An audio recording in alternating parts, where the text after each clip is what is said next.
Hello guys, welcome to our channel education hotspot. और अपनी आज की क्लास में हम लोग इकोनॉमिक्स का कुछ बेसिक्स देखने वाले हैं। और ये बेसिक आपका 11th और 12th दोनों क्लास के लिए इंपॉर्टेंट है। देखिए, बहुत सारे टॉपिक हैं जो इंटरलिंक्ड है। आपको पता है क्योंकि बुक शफल हो चुकी है।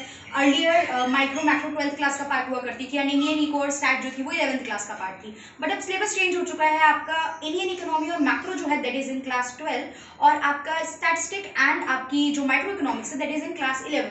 तो बहुत से टॉपिक हैं जो छोटे छोटे टॉपिक्स इंटरलिंक्ड हैं, जिस वजह से मैं हर टॉपिक के साथ वो बार बार 11th के लिए और 12th के लिए सेपरेटली रिपीट करूं, दैट इज नॉट पॉसिबल। तो there is a common video जो 11th और 12th। 11th के बच्चा देखो बिल्कुल नया है, उसे इकोनॉमिक्स की बहुत ज्यादा डिटेल नॉलेज नहीं है, ऑल्दो वो 9-10 में पढ़ के आया है फिर भी, तो उसके लिए तो ये वीडियो इंपॉर्टेंट है ही है। बट जो 12th का स्टूडेंट है, आई सजेस्ट कि वो भी ये वीडियो देखे। अगर उसे टॉपिक्स आते हैं तो that is well and good.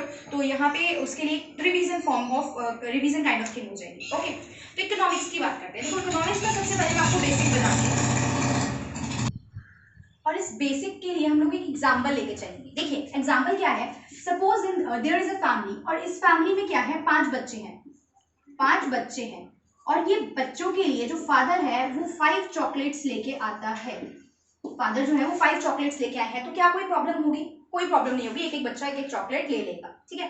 अब ये नहीं कि बच्चे लालची हैं, हमें तो 2 चाहिए, ऐसे ही चीजें दिमाग में नहीं लानी है। सपोज करके चलते हैं बच्चे शरीफ से हैं, एक एक बच्चा एक एक चॉकलेट ले लेगा।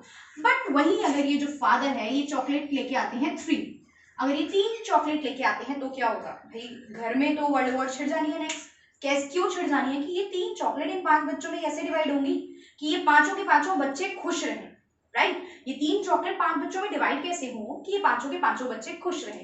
तो इसी में देखो, ये एक छोटी सी फैमिली का एक छोटी सी कमोडिटी को लेके एग्जांपल था। अब इसको पूरे वर्ड से कनेक्ट करके चलिए। अगर आप पूरे वर्ड से हम इसे कनेक्ट करके चलिए तो पूरे वर्ड में जो हमारे जितने भी रिसोर्सेज हैं, प्रॉब्लम तो यही है ना कि हमारे जितने भी रिसोर्सेज हैं, संसाधन हैं, वो रिसोर्सेज हमारे पास क्या है? कम है। रिसोर्सेज हमारे पास क्या है? कम है। तो हम उनको क्या बोलते हैं? Scarce resources. रिसोर्सेज की हमारे पास क्या है? कमी है। तो उन कम रिसोर्सेज को इन ज्यादा लोगों में, आपकी जो भी पॉपुलेशन है उसमें कैसे बांटा जाए कि ये पूरी पॉपुलेशन सेटिस्फाई रहे, ये पूरी पॉपुलेशन क्या रहे? सेटिस्फाई रहे, पूरी पॉपुलेशन में किसी को भी कोई भी प्रॉब्लम नहीं है। ऑलराइट, अब देखिए, हम इस चीज के लिए अपनी जो पूरी पॉपुलेशन है, पूरी इकोनॉमी है, उसको 3 पार्ट में यहाँ पे डिवाइड करेंगे, ठीक है। एक पार्ट को हम कहेंगे कंज्यूमर, एक पार्ट को हम कहेंगे प्रोड्यूसर, और एक पार्ट को हम कहेंगे, इनके अलावा जो बच गए उनको हम कैटेगराइज कर देंगे अदर्स में। अब देखिए, 5 चिल्ड्रन के बीच में ये 3 चॉकलेट क्या करनी थी? बांटनी थी। तो उस वर्ड को, उस टर्म को हम लोग यूज करते हैं एलोकेशन। डिस्ट्रीब्यूशन को यहाँ पे हम क्या यूज करते हैं? वर्ड एलोकेशन, ठीक है। अब आ जाते हैं यहाँ पे, हमने 3 पार्ट में डिवाइड करा, कंज्यूमर, प्रोड्यूसर एंड अदर, ठीक है। कंज्यूमर, अब आप यहाँ पे एक मुझे एग्जाम्पल देके बताइए कि 2 वर्ड होते हैं, आपने कस्टमर वर्ड सुना होगा ना। ये कुछ इकोनॉमिक्स के मीनिंग से रिलेटेड नहीं है, बट कंज्यूमर वर्ड आया तो I want all of you to know this difference. Consumer और कस्टमर 2 वर्ड आप लोगों ने सुने होंगे, तो आप में से किसी को पता होगा कि कंज्यूमर और कस्टमर वर्ड में क्या डिफरेंस होता है? ये दोनों अलग अलग टर्म है, ये दोनों सेम टर्म है? इसको भी हम लोग समझते हैं। देखिए, फॉर एग्जाम्पल, ये एक मार्कर है, ये मार्कर मैं खरीद के लेके आई हूँ शॉप से, और मैंने लाके इसे यहाँ पे यूज कर लिया। एक केस हुआ ये मार्कर मैं शॉप से खरीद के लाई, मैंने लाके किसी थर्ड पर्सन को गिफ्ट कर दिया, ठीक है। तो जिस टाइम मैंने इस मार्कर को परचेज किया था, उस टाइम पे मैं क्या थी?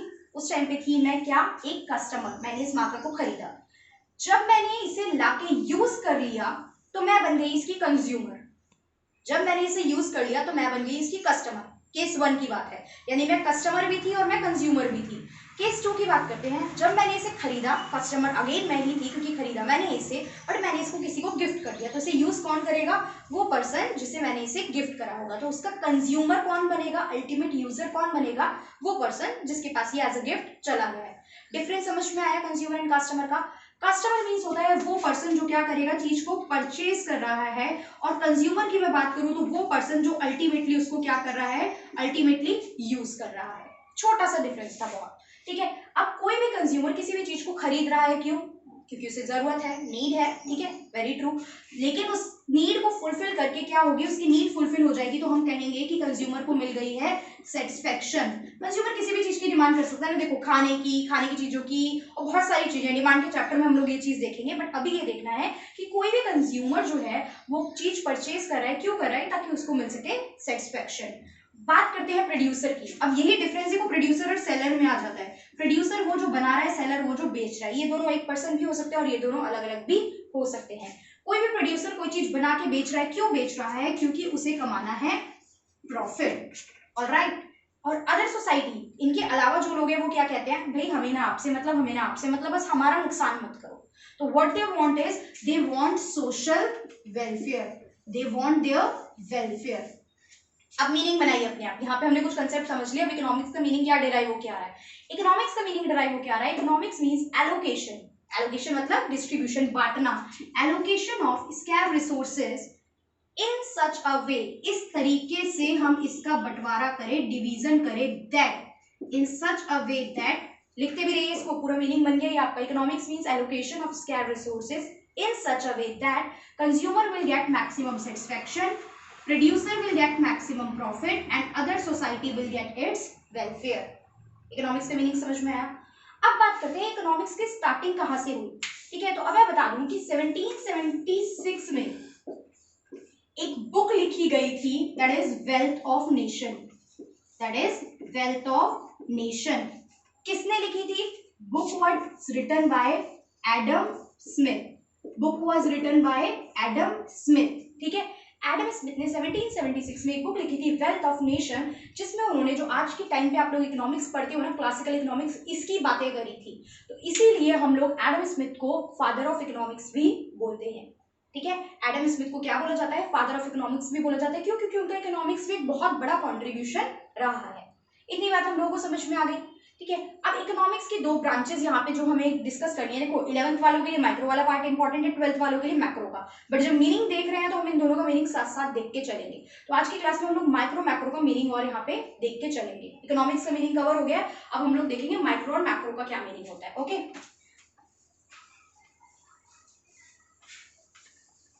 तो हम देखते हैं सबसे पहले माइक्रो इकोनॉमिक्स की बात करते हैं। ठीक है, माइक्रो मैक्रो वर्ड तो सुने हैं ना, नॉर्मल इंग्लिश वर्ड है, कोई प्रॉब्लम नहीं है वर्ड्स में। एक तरफ हम बात कर रहे हैं माइक्रो की और एक तरफ हम बात कर रहे हैं मैक्रो की। माइक्रो देखो समष्टि और व्यष्टि अर्थशास्त्र है आपकी। तो माइक्रो की बात करें स्मॉल, माइक्रो की बात करें तो स्मॉल, और मैक्रो की बात करें तो मीनिंग लार्ज है। इतना तो मुझे सुन के समझ में आ रहा है।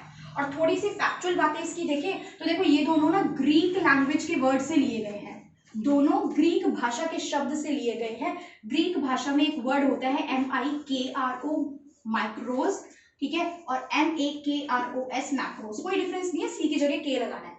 तो ग्रीक लैंग्वेज का वर्ड होता है माइक्रोज एंड मैक्रोज, जिसका मतलब माइक्रो का मतलब होता है स्मॉल और मैक्रो का मतलब होता है लार्ज।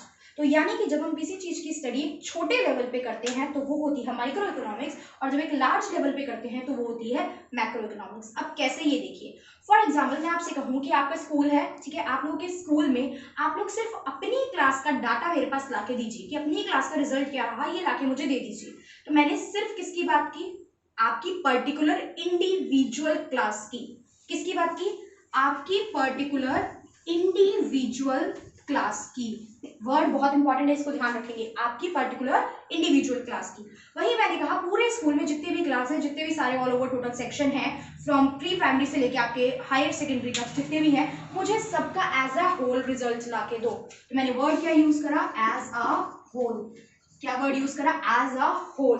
तो जब भी मैंने इंडिविजुअल सिंगल यूनिट की बात की, इंडिविजुअल यानी कि सिंगल यूनिट की बात की, तो वो किसका कंसेप्ट हो जाता है? वो कंसेप्ट हो जाता है माइक्रो इकोनॉमिक्स का। वहीं अगर मैं एज अ होल बात करूं तो वो किसका कंसेप्ट हो जाता है? मैक्रो इकोनॉमिक्स का। ठीक है, ये तो एक बिल्डिंग की बात कर रहे थे, बट अब आप एग्जांपल लो अपने नेशन का। ठीक है, हम इंडिया की बात करते हैं, अपने नेशन की बात करते हैं। तो यहाँ पे अगर मैं आपसे सिर्फ एक कंज्यूमर की बात करूं कि एक सिंगल कंज्यूमर कितनी डिमांड कर रहा है, ऑलराइट, या एक प्रोड्यूसर जो है वो कितनी सप्लाई कर रहा है, या एक पर्सन की इनकम कितनी है, जिसे हम क्या कहते हैं?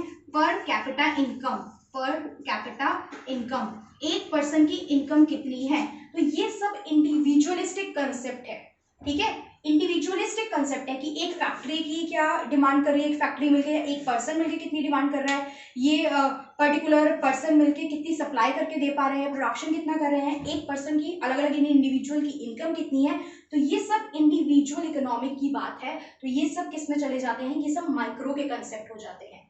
ठीक है, मैक्रो की एज अ होल की बात करूं मैं वहीं, तो यहाँ पे हम एक की डिमांड की बात कर रहे हैं, तो हम मैक्रो में एज अ होल यानी सारे कंज्यूमर्स की डिमांड की बात करेंगे, सारे प्रोड्यूसर की सप्लाई की बात करेंगे, तो वहां पे वर्ड जो है वो ऐड हो जाता है एग्रीगेट डिमांड। वर्ड क्या ऐड हो जाता है, aggregate demand and aggregate supply. Aggregate का मतलब होता है सम टोटल, है ना। और वहीं एक और इंपॉर्टेंट कंसेप्ट जो हो जाता है वो हो जाता है हमारे यहाँ पे नेशनल इनकम। क्या हो जाता है, नेशनल इनकम। तो 11th वाले बच्चे जो भी वीडियो देख रहे हैं वो ये वाला कंसेप्ट 12th में जाके पढ़ेंगे, और 12th वाले ये सब 11th में पढ़ के आए होंगे, तो उन्हें तो बेसिक चीजें क्लियर होनी चाहिए। ठीक है, तो ये था हमारा माइक्रो मैक्रो का कंसेप्ट। माइक्रो मैक्रो में अब एक चीज और देखेंगे कि माइक्रो में ना हम किसी चीज को एक जो बेस लेके चलते हैं, तो जो बेस लेके चला जाता है माइक्रो में ऑलवेज हम लेके चलते हैं प्राइस को। हम लोग देखेंगे ना तो कंपैरिजन या चीजें जो डिसाइड होंगी वो किसके बेसिस पे होंगी, प्राइस बेसिस पे होंगी। तो हम यहाँ पे प्राइस थ्योरी जो बात करेंगे वो किसमें करते हैं, माइक्रो इकोनॉमिक्स में करते हैं। वहीं जब भी हम मैक्रो इकोनॉमिक्स की बात करते हैं ना, तो मैक्रो इकोनॉमिक्स की बात में हम लोग देखेंगे कि हम लोग जनरली जो कंसीडरेशन लेते हैं वो इनकम थ्योरी के बेस पे लेते हैं। कैसे इनकम थ्योरी जब पढ़ेंगे तब देखेंगे कि इनकम से हम कैसे कैसे चीजों को यहाँ पे रिलेट करके चलते हैं। ठीक है, अपने आप समझ में आएगा आपको।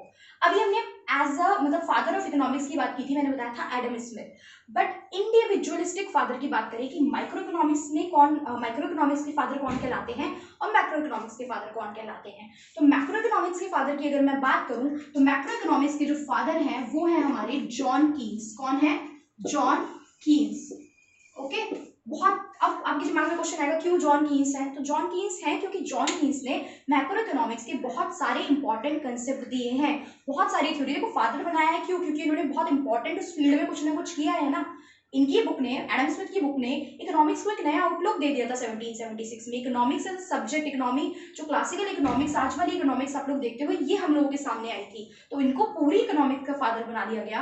और जॉन कीन्स जो थे वो मैक्रो इकोनॉमिक्स के फादर है। वही माइक्रो इकोनॉमिक्स की मैं फादर की बात करूं तो इसके फादर एडम स्मिथ ही हैं।